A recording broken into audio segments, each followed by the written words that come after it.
Hello അസ്സാം വലൈക്കും, welcome back to our ചാനലിൽ നിന്ന് ഞാൻ വന്നിട്ടുള്ള നല്ലൊരു മസാല ഷവാൻ്റെ റെസിപ്പി ആയിട്ടാണ്.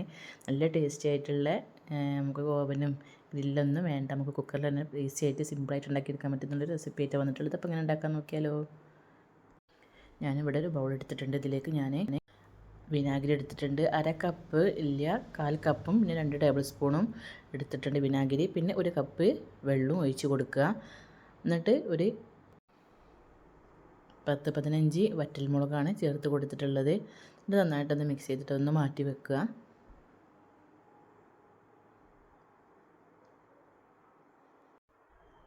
പിന്നെ ഇതിലേക്കൊരു മസാല റെഡിയാക്കാൻ വേണ്ടിയിട്ട് ഞാനിവിടെ ഒരു 15 ചെറിയ ഉള്ളി എടുത്തിട്ടുണ്ട്. അതുപോലെ തന്നെ വലിയ ചെറിയ സവാള എടുത്തിട്ടുണ്ട്.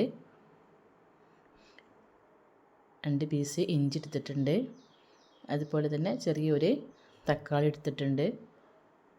പിന്നെ വലിയൊരു കൈപ്പിടി മല്ലിയിലയാണ് ചേർത്ത് കൊടുക്കുന്നത്. പിന്നെ നമ്മൾ നേരത്തെ സോക്ക് ചെയ്ത് വെച്ചിട്ടുള്ള വറ്റൽമുളകും ആ വെള്ളത്തോടൊക്കെ കൂടിയിട്ട് ചേർത്ത് കൊടുക്കുന്നുണ്ട്. പിന്നെ ഇതിലേക്ക് 1 ടീസ്പൂണ് മല്ലിപ്പൊടിയാണ് ചേർത്ത് കൊടുക്കുന്നത്.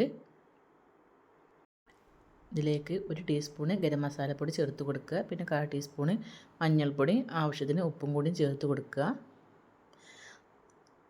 എന്നിട്ട് നന്നായിട്ടൊന്ന് അരിച്ചു കൊണ്ടുവരിക. ഞാനിവിടെ ഫുൾ ചിക്കനാണ് എടുത്തിട്ടുള്ളത്. ഇതൊന്ന് കുത്തി കൊടുക്കുക, കത്തി വെച്ചിട്ട് അല്ലെങ്കിൽ ഫോർക്ക് വെച്ചിട്ട് നന്നായിട്ടൊന്ന് കുത്തി കൊടുക്കുക. നമ്മൾ മസാല നന്നായിട്ട് നമ്മളെ ചിക്കനിലേക്കൊന്ന് ഇറങ്ങി ചെല്ലണം. അതിന് വേണ്ടി നന്നായിട്ടൊന്ന് കുത്തി കൊടുക്കുന്നുണ്ട്. ഞാനിവിടെ സ്കിന്നോട് കൂടിയിട്ടുള്ള ചിക്കനാണ് എടുത്തിട്ടുള്ളത്. അപ്പോൾ നന്നായിട്ടൊന്ന് കുത്തി കൊടുത്തിട്ടുണ്ട്. ഒരു ഫുൾ ചിക്കനാണ് എടുത്തിട്ടുള്ളത്. അതിനുശേഷം നമ്മൾ അരപ്പ് ഇതിലേക്ക് ചേർത്ത് കൊടുക്കുക. അപ്പോൾ നമ്മൾ മസാല ഫുള്ളായിട്ട് ഇതിലേക്ക് ഒഴിച്ച് കൊടുക്കുന്നുണ്ട്. അപ്പോൾ കൈ വെച്ചിട്ട് നന്നായിട്ട് നമ്മൾ മസാല ഒന്നൊന്ന് ചിക്കൻ്റെ എല്ലാ ഭാഗത്തേക്കും ഒന്ന് ആക്കി കൊടുക്കുക. എന്നിട്ട് ഇതിൽ 8 മണിക്കൂർ ഒന്ന് ഫ്രിഡ്ജിൽ റെസ്റ്റ് ചെയ്യാൻ വേണ്ടിയിട്ട് മാറ്റി വെക്കുക. അപ്പോൾ ഇതാ 8 മണിക്കൂറിന് ശേഷം ഞാനിത് ഫ്രിഡ്ജിൽ നിന്ന് എടുത്തിട്ടുണ്ട്. ഇത് ഞാൻ കുക്കറിലേക്ക് ഇട്ട് കൊടുക്കുന്നുണ്ട്. അതിനുശേഷം നമുക്ക് ഇതിൻ്റെ മുകളിലായിട്ട് നമ്മൾ ആ മസാല മുഴുവനായിട്ട് ചേർത്ത് കൊടുക്കുക. ഒരു വിസിൽ ഹൈ ഫ്ലെയിമിലും 1 വിസിൽ ലോ ഫ്ലെയിമിലും വെച്ച് കൊടുത്തിട്ടുണ്ട്. ഇതൊന്ന് വേവിച്ചെടുക്കുക. അപ്പോൾ അതവിടെ വെന്ത് കിട്ടിയിട്ടുണ്ട്. അതിൻ്റെ കറിയൊക്കെ നന്നായിട്ടൊന്ന് കിട്ടിയിട്ടുണ്ട്. ഇനി പാനിലേക്ക് കുറച്ച് ഓയിലാണ് ചേർത്ത് കൊടുക്കുന്നത്. ഓരോ കുക്കറിനനുസരിച്ചായിരിക്കും ഇത് പിന്നെ ഇതിൻ്റെ വേവ്. ചില കുക്കറൊക്കെ ആകുമ്പോൾ 2 വിസിൽ തന്നെ, 1 വിസിൽ ഹൈ ഫ്ലെയിമിലും 2 വിസിൽ ലോ ഫ്ലെയിമിലും വെച്ച് കൊടുക്കേണ്ടി വരും. എന്നിട്ട് ഞാൻ ഈ ഓയിൽ വെച്ച പാനിലേക്ക് നമ്മളെ ചിക്കൻ ഇട്ടിട്ട് നന്നായിട്ടൊന്ന് മുരിച്ചെടുത്തിട്ടുണ്ട് 2 ഭാഗവും. എന്നിട്ട് നമ്മൾ അത് മാറ്റി കൊടുത്തതിന് ശേഷം പിന്നെ നമ്മളെ ആ ഗ്രേവി ഉണ്ടല്ലോ, ചിക്കൻ വേവിച്ച ആ ഗ്രേവി ആ പാനിലേക്ക് ഒഴിച്ച് കൊടുത്തിട്ട് നന്നായിട്ടൊന്ന് തിളപ്പിച്ച് വറ്റിച്ചെടുക്കുക. ഈ ഒരു സമയത്ത് ഇതിലേക്ക് ഞാനൊരു 1/4 കപ്പ് ടൊമാറ്റോ സോസ് ഒഴിച്ച് കൊടുക്കുന്നുണ്ട്.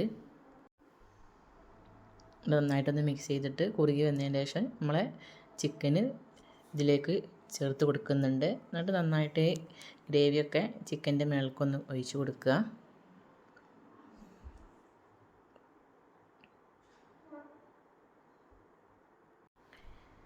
നന്നായിട്ട് ചാറ് ഒന്നും കൂടിയും വറ്റി വരാനുണ്ട്.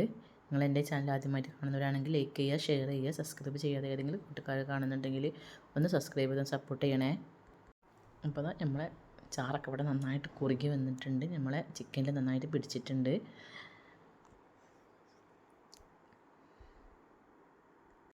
ഇനി ഇതൊരു പാത്രത്തിലേക്കൊന്ന് സെർവ് ചെയ്ത് കൊടുക്കുന്നുണ്ട്.